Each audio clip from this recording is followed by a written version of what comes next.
आदरणीय मित्रजन, हजुरहरूलाई हृदयदेखि नमस्कार गर्दछौँ। यो वर्षको स्वस्थानी व्रत कथा अथवा यो वर्षको स्वस्थानी व्रत कोले लिन मिल्छ र कोले लिन मिल्दैन त्यो जानकारी तपाईले यो भिडियोद्वारा थाहा पाउनुहुन्छ। जसले योभन्दा अगाडि स्वस्थानीको व्रत लगेको थियो, अरू वर्ष पनि लगेको थियो पहिले पनि, उसले स्वस्थानीको व्रत लिन मिल्छ, उसका लागि लाभकारी हुन्छ, उसका लागि अत्यन्त राम्रो हुन्छ। उसले लिन मिल्दैन भनेर कसैले भन्नु पनि हुँदैन, एकदम लिन मिल्छ।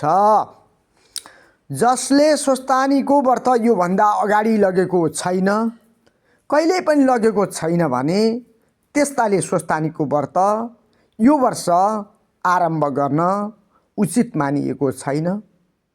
मङ्सिर 27 गतेदेखि शुक्र अस्त भएका माघ 15 गते गएर उदय हुने भएको हुनाले